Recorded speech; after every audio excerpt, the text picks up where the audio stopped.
Perjalanan 3 hari di Malaysia. Lawatan yang mengubah hidup 3.000 wanita Amerika. Tuan-tuan dan puan-puan, satu peristiwa yang belum pernah berlaku sedang berlangsung di Amerika Syarikat. Ibu akan ke Malaysia lagi ke? Ya, kali ini ibu merancang untuk pergi bersama beberapa rakan. Bulan lepas, di Balai Ketibaan Lapangan Terbang Antarabangsa Kuala Lumpur, seramai 3.000 wanita Amerika Syarikat yang berusia pertengahan dan warga emas telah mendarat serentak.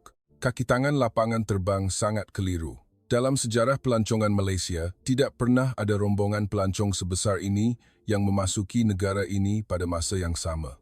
Apa yang lebih menakjubkan, ialah semua ini bermula dari perjalanan 3 hari sahaja. Ia adalah lawatan ke Malaysia oleh 5 suri rumah biasa dari New York. Satu perjalanan yang mereka tidak letakkan sebarang harapan. Setelah kembali, sebuah catatan yang mereka muat naik di media sosial telah mencapai 8 juta tontonan hanya dalam 4 bulan, menyentuh hati wanita pertengahan umur di seluruh Amerika Syarikat. Apakah sebenarnya yang mereka lihat dalam 3 hari yang singkat itu? Mari kita dengar kisah yang tidak dijangka ini. Sebelum bermula, 1 like dan langganan saluran anda akan menjadi dorongan besar bagi kami untuk membawa lebih banyak kisah tentang Malaysia. Hai, saya Surya, seorang pemandu pelancong yang pakar dalam mengendalikan rombongan berbahasa Inggris. Hingga kini, saya masih ingat jelas detik pertama saya bertemu mereka di CLIA. Pada hari itu, mereka adalah 5 wanita Amerika yang memperkenalkan diri sebagai rakan sekolah menengah. Usia mereka berkisar antara 50 hingga 62 tahun. Kesemuanya adalah suri rumah biasa yang tinggal di pinggir bandar New York. Saya menerima permintaan untuk membawa mereka melawat Kuala Lumpur selama 3 hari dan telah ke lapangan terbang untuk menjemput mereka. Melihat penampilan mereka keluar dari balai ketibaan, beg pakaian kecil, pakaian juga sangat sederhana. Saya menganggap mereka bukanlah orang yang sering melancong ke luar negara. Apabila saya bertanya tentang rancangan perjalanan mereka mengatakan mereka tidak mempunyai rancangan istimewa. Mereka malah bertanya kembali kepada saya, adakah lebih baik untuk melawat tempat-tempat terkenal seperti Menara Berkembar Petronas atau Jalan Petaling? Nampaknya mereka datang ke sini tanpa banyak membuat kajian tentang Malaysia. Di dalam kereta menuju ke pusat bandar Kuala Lumpur, kelima-lima mereka hampir tidak bercakap. Mereka hanya diam-diam melihat keluar tingkap, memerhatikan pemandangan yang berlalu dengan penuh khayalan. Saya memperkenalkan secara ringkas sejarah dan budaya Malaysia, tetapi nampaknya mereka kurang berminat. Apabila tiba di hotel, saya membantu mereka mendaftar masuk dan kami berbual ringkas di lobi. Pada masa inilah, saya mengetahui mengapa mereka memutuskan untuk datang ke Malaysia. Seorang daripada mereka menceritakan bahawa suaminya telah bersara tahun lalu dan asyik berada di rumah sepanjang hari. Dia berkata mereka berdua duduk berhadapan, tetapi tiada apa yang hendak dibicarakan, rasanya sangat menyesakkan. Seorang lagi berkongsi bahawa suaminya pergi bermain golf setiap minggu dan anak-anak juga sibuk pada hujung minggu sehingga jarang berhubung. Seorang lagi memberitahu bahawa dia tinggal bersendirian. Dia telah bercerai 3 tahun lalu. Anak-anak semuanya sudah dewasa dan berpindah keluar. Dia meluahkan bahawa kadang-kadang dia tidak tahan dengan keheningan yang menakutkan di dalam rumah. Mereka bertemu semula dalam perjumpaan kelas dan bersama-sama mendapat idea untuk melancong. Pada mulanya, mereka memikirkan Eropah atau negara Asia Tenggara lain, tetapi kosnya agak mahal. Pada masa itulah seseorang mencadangkan, apa kata kita cuba pergi ke Malaysia? Semua orang bersetuju. Visa pelancong agak mudah, masa penerbangan juga tidak terlalu lama dan kosnya lebih munasabah berbanding negara lain. Paling penting, ia adalah destinasi baharu dan selamat. Mereka mengatakan bahawa mereka tidak mempunyai harapan istimewa di Malaysia. Mereka hanya berfikir bahawa menghabiskan masa bersama rakan lama selepas bertahun-tahun adalah sesuatu yang bermakna. Mereka bukan peminat filem atau muzik Malaysia dan juga tidak menggemari makanan Malaysia secara khusus. Saya fikir ini hanyalah lawatan pelancongan biasa. Saya telah membimbing banyak rombongan Amerika dan kebanyakan mereka mempunyai jadual perjalanan yang lebih kurang sama. Melawat tempat terkenal, membeli belah, mengambil gambar, dan kemudian pulang. Selepas mendaftar masuk hotel, Kami pergi makan malam di sebuah restoran Malaysia berhampiran kawasan pusat bandar. Kelima-lima mereka sangat berhati-hati ketika memesan makanan. Mereka meminta, tolong, hidangan yang tidak pedas. Apabila makanan dihidangkan, melihat cara mereka makan, saya tahu mereka tidak biasa dengan makanan Malaysia. Mereka mencuba sedikit nasi lemak dan kemudian minum air, mengambil sepotong laksa dan kemudian hanya makan nasi putih. Mereka malah berkata antara satu sama lain bahawa mungkin makanan Amerika lebih sesuai dengan selera mereka. Selepas makan malam dalam perjalanan pulang ke hotel, kami berjalan-jalan di sekitar kawasan Tasik. Walaupun sudah malam, tempat itu masih sibuk dengan orang ramai. Lampu neon terang, kedai-kedai masih menyala. Kelima-lima wanita itu hanya diam-diam melihat sekeliling. Mereka tidak kelihatan seperti ingin membeli belah dan juga tidak menunjukkan minat untuk melihat-lihat. Mereka kelihatan letih, jadi saya membawa mereka pulang ke hotel lebih awal. Sebelum berpisah di lobi, saya bertanya tentang rancangan untuk esok. Mereka berkata mereka mahu melawat Muzium Negara dan jika ada masa, mereka juga mahu melawat Tugu Negara. Saya berjanji akan berjumpa mereka keesokan paginya dan pulang. Dalam perjalanan pulang, saya berfikir bahawa dalam 3 hari mereka boleh melawat semua tarikan pelancong utama. Malam itu saya menyusun jadual untuk hari berikutnya, menghabiskan kira-kira 1,5 jam di Muzium Negara, kemudian singgah ke kawasan berhampiran untuk makan tengah hari dan kemudian ke kawasan Tugu Negara. Itu adalah jadual yang selamat dan munasabah. Tetapi pada masa itu saya tidak tahu bahawa perjalanan yang kelihatan biasa ini akan mengubah hidup mereka. Dan saya juga tidak menyangka ia akan mencipta gelombang besar di seluruh Amerika Syarikat. Keesokan paginya, saya bertemu mereka di lobi tepat pada waktu yang dijanjikan. Kelima-lima mereka memakai pakaian yang selesa dan kelihatan sedikit lebih ceria daripada hari sebelumnya. Kami memutuskan untuk menaiki bas untuk ke Muzium Negara. Saya menjelaskan bahawa menaiki bas akan lebih cepat daripada teksi dan mereka boleh merasai rentak kehidupan harian Kuala Lumpur. Mereka gembira bersetuju. Kami menaiki bas sekitar jam 10 pagi. Waktu puncak telah berlalu. Bas agak lengang, masih ada beberapa tempat duduk kosong. Kelima-lima mereka duduk sebaris di tepi tingkap.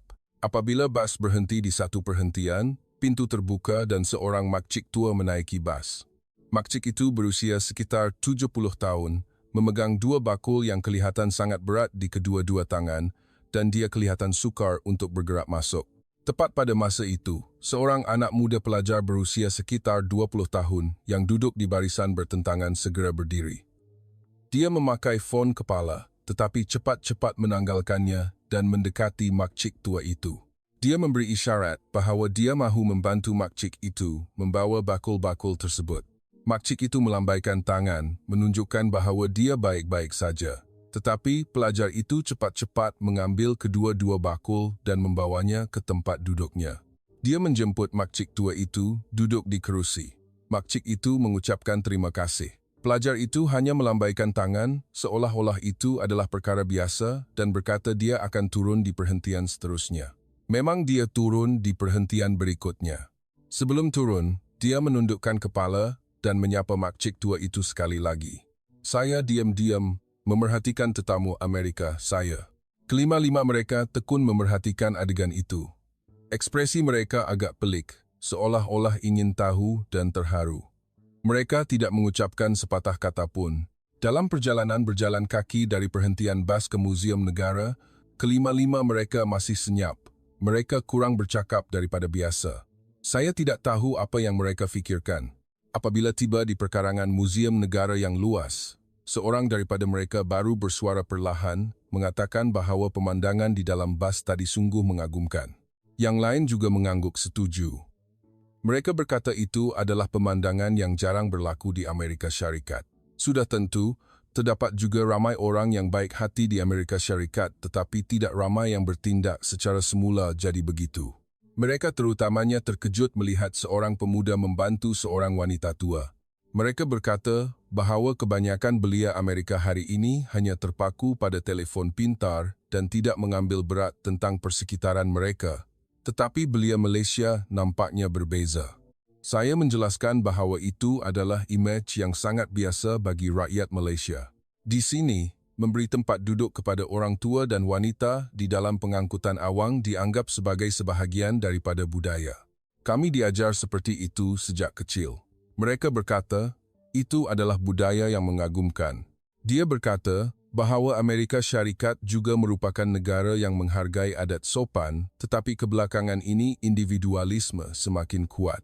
Orang terlalu fokus untuk tidak mengganggu orang lain, sehingga mereka menjadi teragak-agak untuk membantu orang lain. Sepanjang lawatan ke muzium, wajah kelima-lima mereka berbeza sama sekali berbanding hari sebelumnya. Sambil melihat seni bina, mereka terus memerhatikan orang di sekeliling. Mereka memberi perhatian kepada cara rakyat Malaysia melayan satu sama lain. Ketika melalui bangunan-bangunan lama menuju ke kawasan sekitar, kami sekali lagi menemui pemandangan yang serupa. Seorang makcik tua menghadapi kesukaran menaiki tangga. Seorang wanita pertengahan umur yang lalu di situ dengan lembut memegang lengan makcik itu. Mereka tidak mengenali satu sama lain sama sekali. Makcik tua itu mengucapkan terima kasih, dan wanita itu hanya tersenyum seolah-olah itu adalah perkara yang jelas dan berlalu pergi. Salah seorang tetamu Amerika saya berbisik, orang Malaysia sungguh mesra. Yang lain semua mengangguk. Pada masa itu, saya merasakan bahawa mereka telah mula menemui sesuatu di Malaysia. Tiba waktu makan tengah hari, kami bergerak ke kawasan lain. Saya memutuskan untuk membawa mereka ke sebuah warung makan gaya keluarga. Dalam perjalanan, kelima-lima mereka terus melihat sekeliling. Tetapi bukan melihat bangunan, sebaliknya memerhatikan orang ramai. Kami masuk ke warung dan duduk di meja. Semasa memilih hidangan, seorang daripada mereka bertanya kepada saya mengapa rakyat Malaysia sering membantu satu sama lain. Adakah terdapat sebab istimewa? Saya berfikir sejenak dan menjawab, mungkin kerana budaya komuniti. Sejak dahulu lagi, rakyat Malaysia sangat mementingkan semangat kejiranan, hidup harmoni bersama. Budaya gotong royong, berkongsi suka dan duka telah dikekalkan sehingga hari ini. Kelima-lima mereka mengangguk mendengar. Kemudian mereka saling berpandangan. Saya tidak tahu apa sebenarnya yang mereka fikirkan, tetapi saya dapat merasakan sesuatu telah menyentuh hati mereka. Selepas makan, sebelum ketarikan pelancong seterusnya, kami ada sedikit masa. Mereka berkata mereka mahu minum kopi. Tetapi kafe-kafe di kawasan pusat bandar penuh sesak dengan pelancong, sangat sukar untuk mencari tempat duduk. Seorang mencadangkan, apa kata kita cuba pergi ke warung kopi tempatan, bukan untuk pelancong? Saya mahu merasai tempat yang benar-benar dikunjungi oleh rakyat Malaysia. Saya fikir itu adalah idea yang bagus dan membawa mereka ke lorong kecil di kawasan perumahan berhampiran. Berjalan kira-kira 10 menit, kami menemui sebuah warung kecil. Papan tanda ringkas, penampilan luar juga sangat biasa. Ini bukan tempat yang biasa dikunjungi pelancong. Di dalamnya hanya ada kira-kira 5 meja dan hanya 2 meja yang mempunyai pelanggan. Pemilik warung, seorang wanita berusia sekitar 50 tahun, menyambut kami dengan mesra. Sebaik sahaja kami duduk, dia menghidangkan teh ais dan beberapa makanan ringan.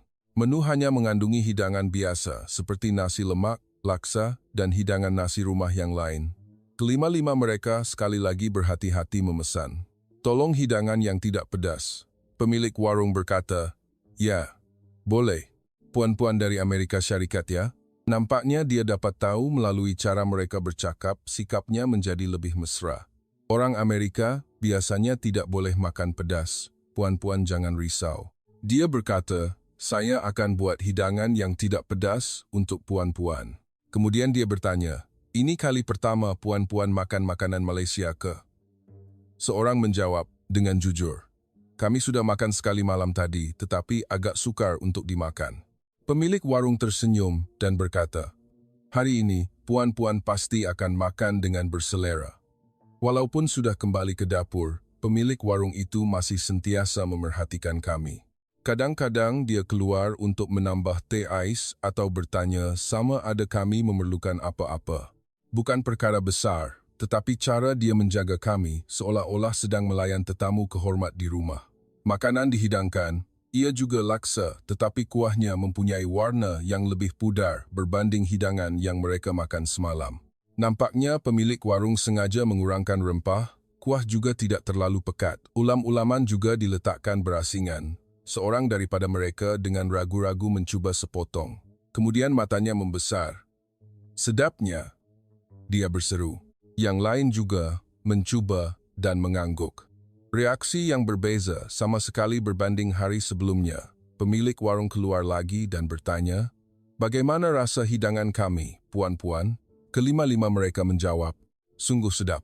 Pemilik warung gembira berkata, "Jika perlu tambah nasi atau lauk, puan-puan panggil saja ya." Semasa makan, seorang makcik tua yang duduk di meja sebelah memulakan perbualan dengan kami.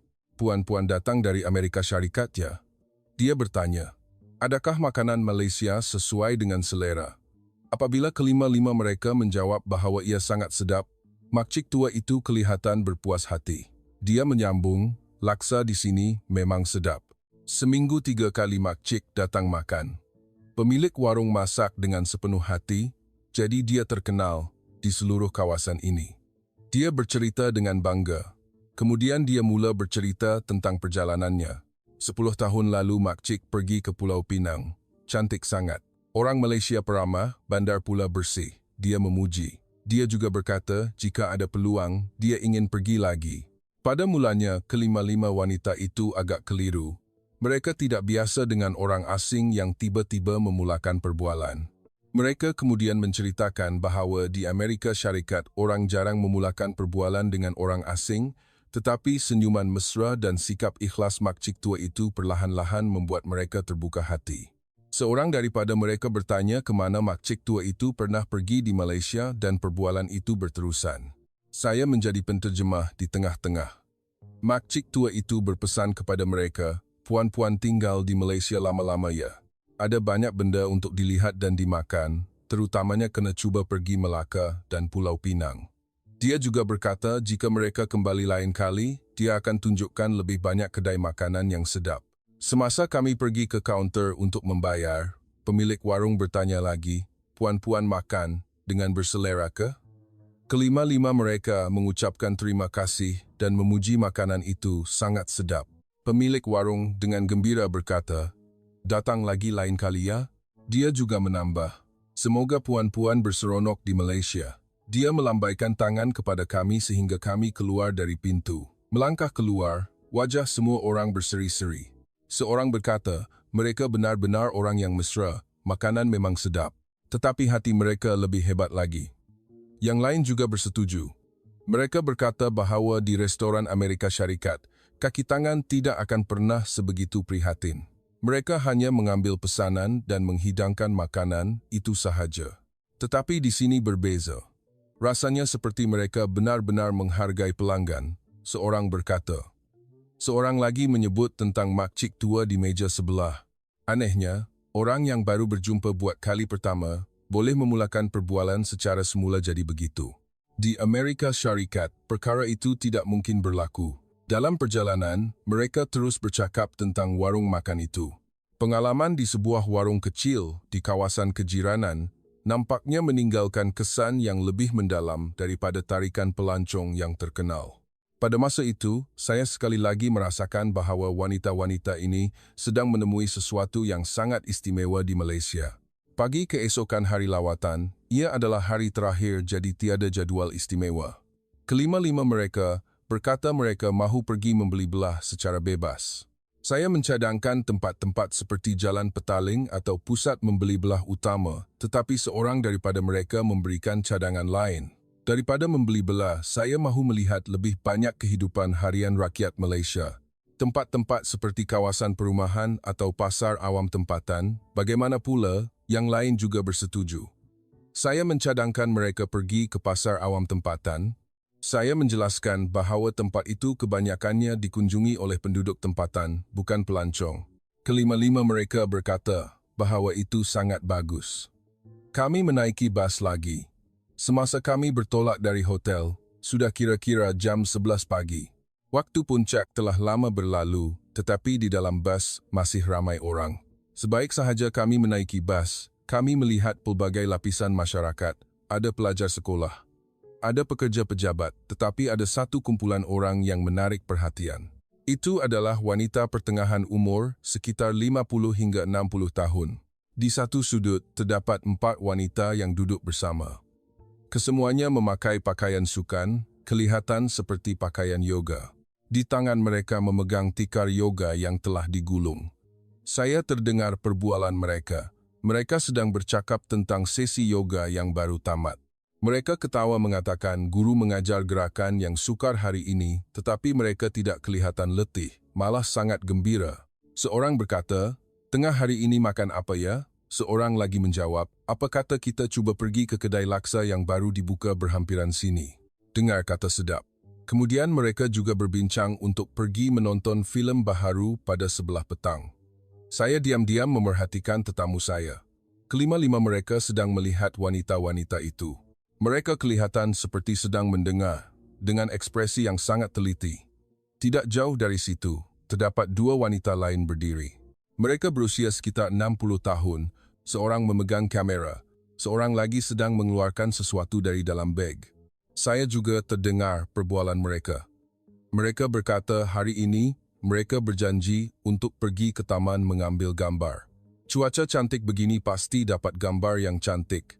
Seorang berkata, seorang lagi bercerita bahawa ini adalah perjumpaan kelab fotografi dan tema bulan ini adalah alam semula jadi. Di perhentian seterusnya, lebih ramai wanita menaiki bas. Sekumpulan 3 orang, semuanya berpakaian cantik, bersolek rapi. Di tangan mereka memegang beg membeli belah. Nampaknya mereka baru pulang dari pusat membeli belah. Mereka sedang menunjuk-nunjuk barangan bagus yang dibeli semasa jualan diskaun. Seorang membeli hadiah untuk anak perempuan, seorang lagi membeli sepasang pakaian untuk dirinya, kemudian mereka berjanji untuk berjumpa lagi minggu depan. Kali ini kita pergi tengok pamerannya. Dengar kata di museum ada pameran yang bagus. Seorang berkata, salah seorang tetamu Amerika saya berbisik, mereka kelihatan sebaya dengan kita, tetapi mengapa mereka kelihatan penuh bertenaga? Yang lain juga bersetuju, semua orang ada perkara untuk dilakukan. Mereka bersenam, mengejar hobi, bertemu rakan-rakan. Kehidupan mereka kelihatan sungguh sibuk dan gembira. Seorang lagi berkata, di Amerika Syarikat, pada usia ini orang biasanya hanya duduk di rumah, menjaga suami, menjaga cucu, itu sahaja. Mendapat masa untuk diri sendiri adalah perkara yang tidak mudah. Seorang lagi berkata dengan lebih spesifik, di Amerika Syarikat, jika seorang wanita pertengahan umur pergi minum kopi atau menonton filem bersendirian, orang akan melihat dengan pandangan yang pelik. Mereka akan berfikir dia adalah orang yang kesepian atau mempunyai masalah. Tetapi di sini nampaknya berbeza. Saya menjelaskan lagi, di Malaysia, menikmati kehidupan sendiri walaupun sudah berumur dianggap sebagai perkara yang biasa. Menyertai aktiviti hobi, bergaul dengan rakan-rakan, mempelajari perkara baharu adalah perkara yang sangat normal. Saya juga memberitahu mereka, dan kebelakangan ini wanita pertengahan umur semakin aktif. Semasa muda mereka telah berkorban untuk keluarga, sekarang adalah masa untuk mereka hidup untuk diri sendiri. Mereka mula melakukan perkara yang mereka ingin lakukan sebelum ini, tetapi belum berpeluang. Seorang berkata dengan nada kagum, itu benar-benar budaya yang menakjubkan. Menjadi tua tidak bermakna kehidupan berakhir, tetapi ia boleh menjadi permulaan baharu. Itu sungguh ajaib. Yang lain juga mengangguk. Amerika Syarikat juga perlu mempunyai budaya seperti itu. Wanita pertengahan umur harus menjalani kehidupan mereka dengan lebih yakin. Bas tiba di perhentian. Dalam perjalanan ke pasar, kelima-lima mereka terus bercakap tentang perkara itu. Imej wanita yang mereka lihat di dalam bas meninggalkan kesan yang mendalam. Seorang berkata, sejak datang ke Malaysia, saya banyak berfikir. Saya mula melihat kembali kehidupan saya. Adakah saya boleh terus hidup seperti ini? Adakah terdapat cara hidup yang lain? Pada masa itu, saya yakin bahawa perjalanan ini tidak akan terhenti pada lawatan semata-mata. Saya merasakan perubahan besar sedang berlaku di dalam kelima-lima mereka. Selepas berjalan-jalan di pasar dan makan tengah hari, kami kembali ke pusat bandar. Pada masa itu, kira-kira jam 3 petang, seorang berkata dia mahu pergi ke pusat membeli belah. Dia ingin tahu apa perbezaan pusat membeli belah di Malaysia dengan di Amerika Syarikat. Saya membawa mereka ke sebuah pusat membeli belah besar. Kami masuk ke dalam bangunan. Lobi utama kelihatan sungguh indah, siling tinggi, cahaya terang. Kedai-kedai jenama mewah bersambung. Kelima-lima mereka perlahan-lahan berjalan mengelilingi.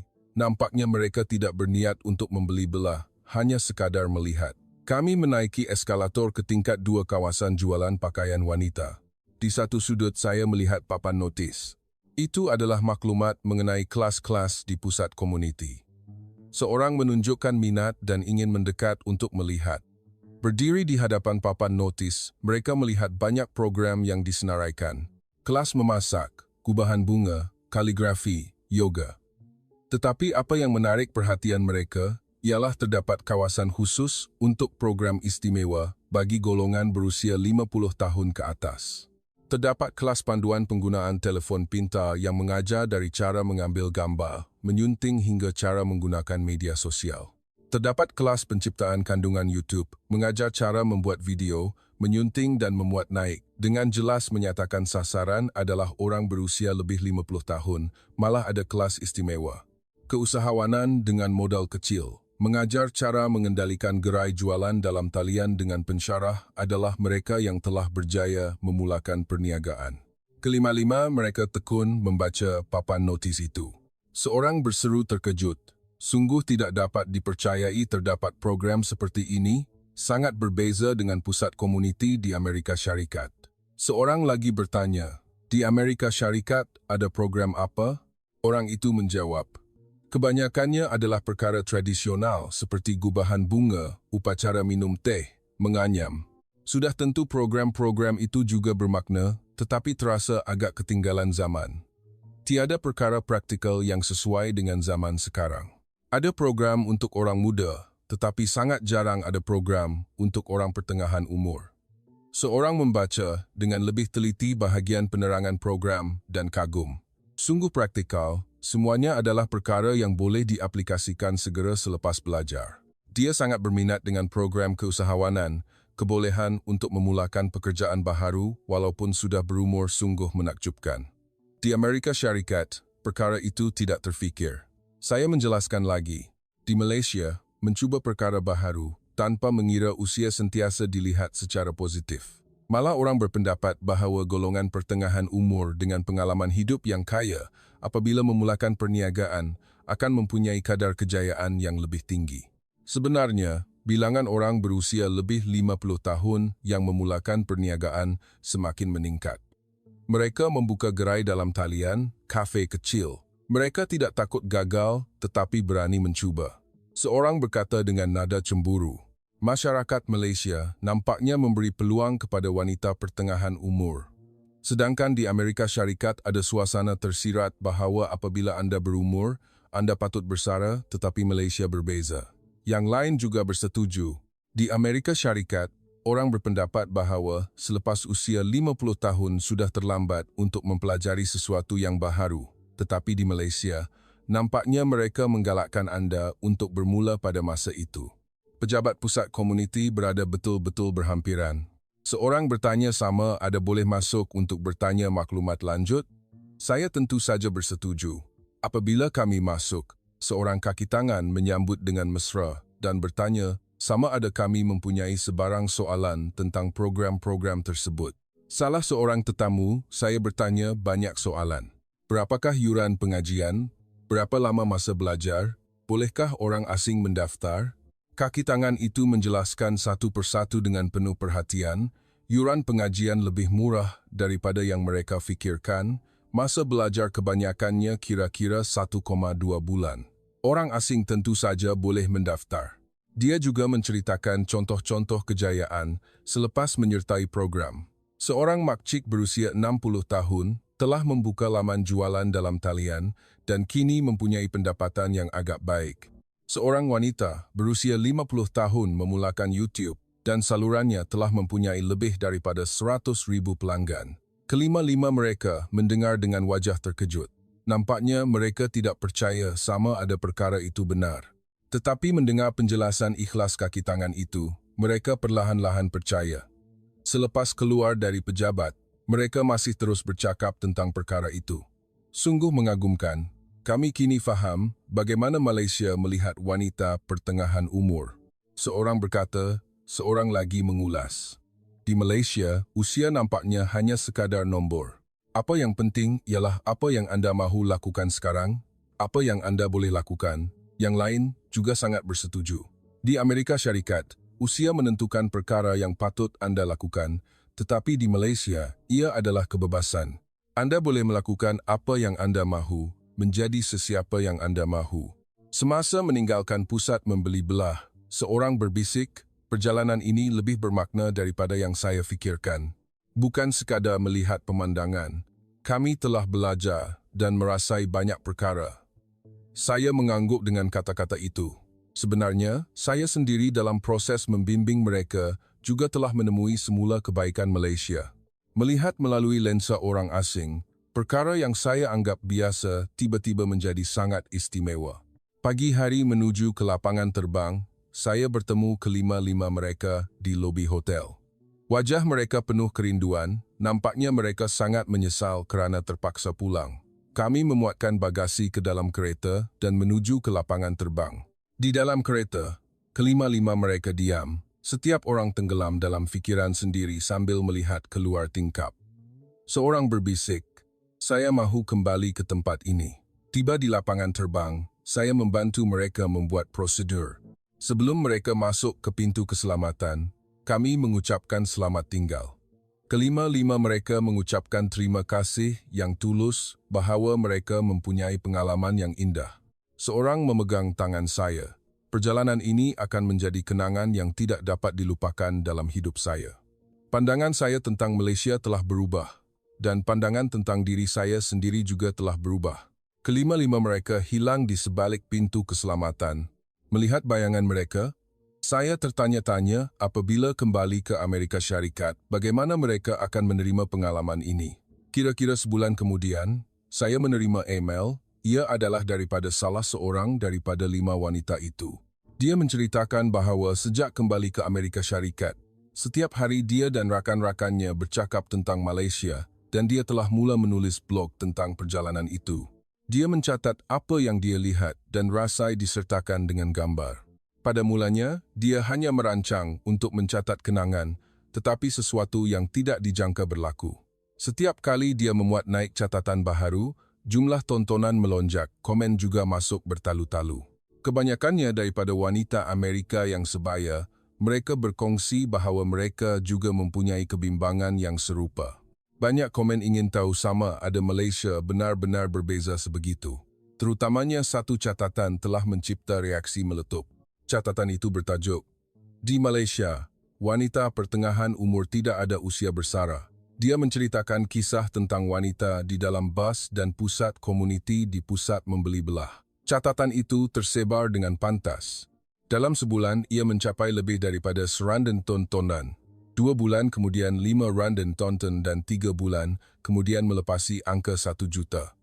Ribuan komen telah ditinggalkan. Saya juga ingin tahu, saya juga mahu pergi. Adakah ini benar? Ramai orang telah menemui rasa simpati. Kelima-lima mereka berkata bahawa mereka sangat terkejut, tidak menyangka reaksi akan sebesar itu. Tetapi apabila membaca komen, mereka menyedari bahawa bukan hanya mereka yang mempunyai kebimbangan itu. Ramai wanita pertengahan umur Amerika Syarikat berada dalam keadaan yang serupa, terikat dalam bayangan suami dan kerja rumah, merasa kosong selepas anak-anak dewasa dan merasa ditinggalkan oleh masyarakat apabila semakin berusia. Bagi wanita-wanita itu, imej tentang Malaysia benar-benar satu kejutan. Imej wanita sebaya dengan mereka yang yakin menjalani kehidupan mereka sendiri, belajar, mencuba dan menikmati perkara baharu. Dalam kalangan komen, terdapat banyak soalan spesifik. Adakah di Malaysia orang benar-benar hidup begitu? Adakah ia dilebih-lebihkan? Bolehkah saya pergi ke sana? Kelima-lima mereka menjawab dengan jujur. Tidak dilebih-lebihkan. Itu adalah apa yang kami benar-benar lihat dan sesiapa sahaja boleh pergi ke sana. Visa sangat mudah, hanya perlu satu penerbangan sahaja. Dan kemudian satu reaksi lain muncul. Cadangan, mari kita pergi bersama-sama. Idea untuk menganjurkan perjalanan kolektif telah dikemukakan. Pergi bersendirian agak segan, tetapi jika pergi bersama-sama, nampaknya akan baik-baik saja. Sebuah komuniti dalam talian telah ditubuhkan yang menghimpunkan mereka yang berminat untuk melancong ke Malaysia. Pada mulanya, hanya ada kira-kira 100 orang, tetapi jumlah itu meningkat dengan cepat. Seminggu kemudian, 500 orang, sebulan kemudian telah melebihi 1,000 orang, dan 2 bulan kemudian 2,000 orang. Kesemuanya datang selepas membaca catatan daripada 5 wanita itu. Dalam komuniti, perbincangan berlangsung dengan rancak. Kemana nak pergi di Malaysia? Apa yang nak dilihat? Bagaimana nak bersedia? Mereka berkongsi maklumat dan merancang. Dan kemudian seseorang mencadangkan, apa kata kita pergi dalam rombongan? Jika pergi pada masa yang sama akan lebih seronok, boleh bantu-membantu dan juga lebih selamat. Cadangan itu mendapat persetujuan ramai. Satu rancangan konkret mula disusun. Memutuskan tarikh pergi, menyusun jadual perjalanan, mencari syarikat pelancongan. Kelima-lima mereka menghubungi saya semula, mengatakan bahawa ramai orang mahu datang ke Malaysia dan bertanya sama ada boleh menyediakan perjalanan dalam rombongan. Saya dengan gembira menerima dan mula menghubungi syarikat pelancongan di Malaysia. Apabila saya menjelaskan keadaan, syarikat-syarikat pelancongan juga sangat terkejut. Ini adalah kali pertama mereka menganjurkan perjalanan berskala besar sebegitu. Tetapi semua orang sangat positif.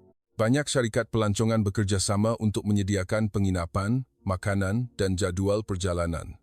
Kami merancang untuk dapat menerima seberapa ramai orang yang mungkin. Pengumuman dibuat dalam komuniti, jadual perjalanan yang spesifik dan kos diumumkan. Pendaftaran bermula.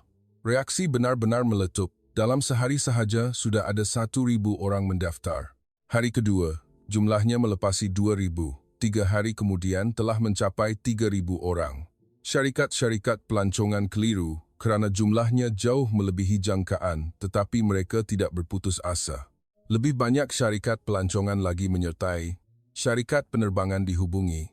Akhirnya keputusan dibuat, semua orang akan disambut. 3,000 orang akan datang ke Malaysia dalam minggu yang sama. Walaupun akan tiba dengan penerbangan yang berbeza, tetapi tujuan mereka adalah satu, untuk melihat sendiri rakyat Malaysia yang sebenar. Begitulah 4 bulan berlalu, akhirnya hari yang dijanjikan tiba. Hari 3,000 wanita Amerika tiba di Malaysia. Saya keluar ke KLIA bersama kaki tangan banyak syarikat pelancongan membuat persiapan. Kami mendirikan kaunter panduan, menggantung sepanduk selamat datang. Pihak lapangan terbang juga telah membuat susunan istimewa. Penerbangan pertama mendarat, pintu dibuka dan semua orang mula keluar. Kebanyakannya adalah wanita berusia 50 hingga 60 tahun, wajah mereka memancarkan harapan. Penerbangan seterusnya juga mendarat. Balai ketibaan semakin sesak, kaunter imigresen berbaris panjang. Kaki tangan lapangan terbang sibuk ke sana kemari, membuka lebih banyak kaunter, tetapi barisan orang masih panjang. Mereka berkata ini adalah kali pertama melihat skala sebesar ini. Agensi berita Malaysia juga hadir. Wartawan memegang kamera merakam dan menemu bual mereka yang sedang membuat prosedur imigresen. Seorang wanita menjawab temu bual. Apabila ditanya mengapa datang ke Malaysia, dia berkata, "Kisah yang saya baca di blog terlalu mengagumkan jadi saya mahu datang sendiri untuk mengesahkan." Seorang lagi juga mempunyai jawapan yang serupa. "Saya ingin tahu tentang kehidupan wanita pertengahan umur Malaysia. Saya mahu lihat sama ada saya boleh hidup sebegitu." Mereka yang selesai prosedur imigresen keluar satu persatu berkumpul di kawasan panduan kami. Setiap orang mengesahkan syarikat pelancongan yang ditugaskan dan menuju ke bas. Tempat letak kereta mempunyai berpuluh-puluh bas pelancongan yang menunggu, diberi nombor siri. Semua orang mencari bas mereka yang betul dan menaiki bas. Saya bertanggungjawab untuk kumpulan pertama, kira-kira 50 orang menaiki bas. Saya memegang mikrofon dan mengucapkan selamat datang. Selamat datang ke Malaysia. Semoga puan-puan mempunyai minggu yang indah. Bas mula bergerak. Di Lebuh Raya menuju ke Kuala Lumpur. Satu konvoi bas pelancongan beriringan, pemandangan yang sungguh menakjubkan yang belum pernah saya lihat. Di dalam bas, saya terdengar perbualan semua orang. Semua orang penuh dengan harapan, berbincang tentang apa yang akan mereka lihat, apa yang akan mereka alami di Malaysia. Seorang bertanya kepada saya, Adakah apa yang ditulis di blog itu benar? Adakah ia dilebih-lebihkan? Saya tersenyum dan menjawab, "Sila puan-puan sahkan sendiri." Tiba di Kuala Lumpur, semua orang pulang ke hotel yang telah diatur. Setiap hotel sesak dengan wanita Amerika. Lobi sesak, koridor juga bergema dengan suara berbahasa Inggris. Mulai hari berikutnya, jadual perjalanan rasmi bermula. Setiap kumpulan mengikut laluan yang sedikit berbeza tetapi semua mempunyai satu persamaan. Selain daripada tarikan pelancong yang terkenal, mereka fokus pada memerhatikan kehidupan harian rakyat Malaysia. Ada kumpulan melawat pasar awam tempatan, ada kumpulan melawat pusat komuniti. Mereka menaiki bas, berjalan di taman dan makan di warung-warung biasa.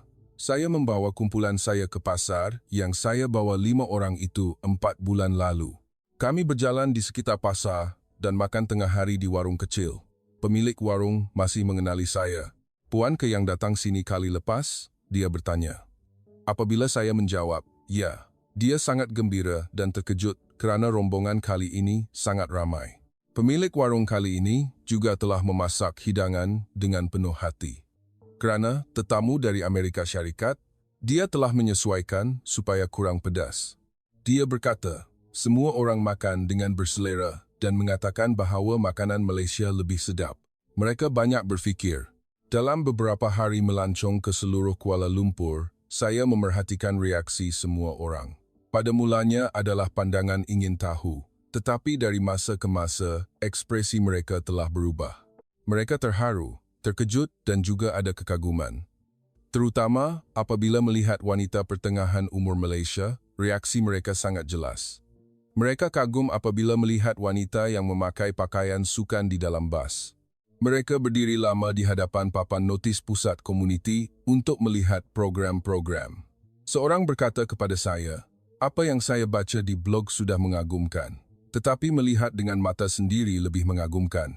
Sekarang saya faham betapa hebatnya Malaysia bagi wanita pertengahan umur." Seminggu berlalu dengan cepat. Pada hari pulang ke lapangan terbang, di dalam bas, semua orang kelihatan menyesal. Mereka berkata masa terlalu singkat. Mereka mahu tinggal lebih lama.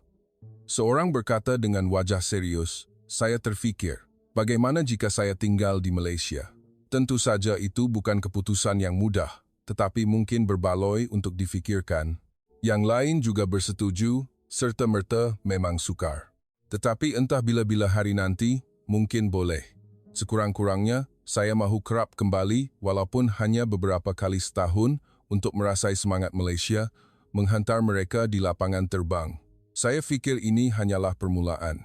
3,000 orang ini akan kembali ke Amerika Syarikat dan menceritakan kepada orang lain dan kemudian akan ada lebih ramai lagi yang berminat dengan Malaysia. Kira-kira sebulan selepas 3,000 orang itu pulang, saya mula menerima berita. Salah seorang daripada 5 wanita pertama telah menghantar email mengatakan bahawa dia telah mendaftar untuk kelas bahasa Melayu. Seminggu belajar 3 kali, dia berkata walaupun sukar tetapi sangat menyeronokkan. Dia fikir jika suatu hari nanti mahu tinggal di Malaysia, dia mesti tahu bahasa Melayu. Seorang lagi juga melaporkan berita yang serupa bahawa dia sedang bersedia untuk membuka laman jualan dalam talian untuk memperkenalkan kosmetik dan barangan keperluan harian Malaysia di Amerika Syarikat. Dia berkata bahawa idea tentang program keusahawanan yang dia lihat di pusat komuniti terus bermain di fikirannya. Di kalangan 3,000 orang yang lain, pergerakan yang serupa juga sedang berlaku. Ramai orang telah mula belajar bahasa Melayu, mencari maklumat tentang budaya Malaysia. Mereka yang lebih aktif pula mula mencari maklumat tentang visa jangka panjang, mempertimbangkan kemungkinan boleh benar-benar tinggal di Malaysia atau tidak. Media Malaysia juga memberi perhatian kepada fenomena ini. Artikel dengan tajuk seperti Cinta Malaysia, Wanita Pertengahan Umur Amerika telah muncul bercerita tentang peristiwa 3,000 orang serentak memasuki negara ini. Artikel-artikel itu menganalisis bahawa budaya Malaysia yang mesra warga pertengahan umur telah menjadi tarikan bagi wanita Amerika. Keupayaan untuk mencuba perkara baharu walaupun sudah berumur telah memberi mereka harapan. Kini di Amerika Syarikat, bilangan wanita pertengahan umur yang mengimpikan Malaysia masih terus meningkat. Komuniti dalam talian telah mempunyai lebih daripada 10,000 ahli. Mereka kerap merancang untuk perjalanan dalam rombongan.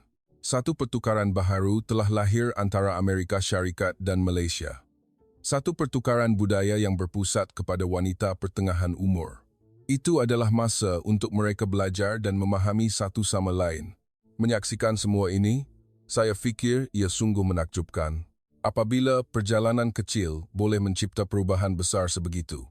Pilihan berani 5 wanita itu telah mempengaruhi ribuan orang lain dan ia juga membantu kita menyedari daya tarikan negara Malaysia. Tempat di mana tanpa mengira usia sesiapa sahaja boleh menjalani kehidupan mereka sendiri. Sebuah masyarakat yang sentiasa menyokong dan menggalakkan cabaran baharu. Melihat melalui lensa orang asing, kelebihan Malaysia muncul dengan lebih jelas. Itu adalah perkara yang kita anggap biasa. Tetapi bagi rakyat negara lain, itu pula adalah perkara yang sangat istimewa. Kisah tentang perjalanan ke Malaysia wanita pertengahan umur Amerika. Kisah hari ini berakhir di sini. Sila tinggalkan komen untuk memberi semangat kepada watak utama kita. Jika anda suka kisah ini, sila tekan like dan langgan saluran ini.